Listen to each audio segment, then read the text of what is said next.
શિક્ષણના ધામમાં દારૂની મહેફિલ યોજાતી હોવાની માહિતી સામે આવી છે। ખોડિયારનગરના નંદઘરમાંથી દારૂની બોટલો મળી આવી।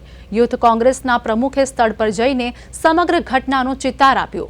માસૂમ બાળકોના અભ્યાસ સ્થળે દારૂની બોટલો મળી આવતા ચકચાર મચી ગઈ છે। નંદઘર બનાવ્યા બાદ તેની જાળવણી રાખવામાં તંત્રની ઉદાસીનતા છતી થઈ છે। નંદઘર ખાતે દારૂની બોટલ ક્યાંથી આવી એવા સવાલ ઊભા થયા છે। યુથ કોંગ્રેસના પ્રમુખ પવન ગુપ્તાએ આ મામલે તટસ્થ તપાસની પણ માંગ કરી છે।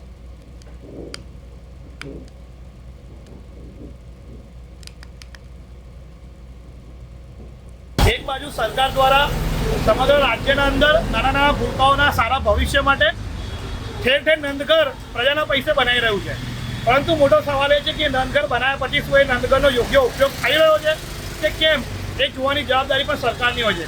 ત્યારે વડોદરા શહેરના પ્રથમ નાગરિક મેયરના વોર્ડમાં આવેલું રામદેવનગર 6 નંબરનું નંદઘર કે જે ખોડિયારનગર પાસે આવેલું છે, એ નંદઘર સંપૂર્ણ બંધ અવસ્થામાં જોવામાં મળ્યું। અને એનાથી પણ વિશેષ એ બંધ નંદઘરના ચારો તરફ ખાલી દારૂની બોટલોનો ઢગલો જોવા મળ્યો। એટલે ક્યાંક ને ક્યાંક શિક્ષણનું ધામ એક શિક્ષણનું નહીં પરંતુ નશાનું ધામ બની ગયું છે। અને વડોદરા શહેરમાં જે ભૂલકાઓનું ભવિષ્ય બનાવવા માટે નંદઘર બનાવવામાં આવી રહ્યા છે, એ નંદઘર ક્યાંક ને ક્યાંક આવા અસામાજિક તત્વોનો અડ્ડો બની રહ્યો છે। ત્યારે 5 દિવસમાં વડોદરા શહેરના અંદર ગુજરાતના શિક્ષણ મંત્રી આવ્યા હતા।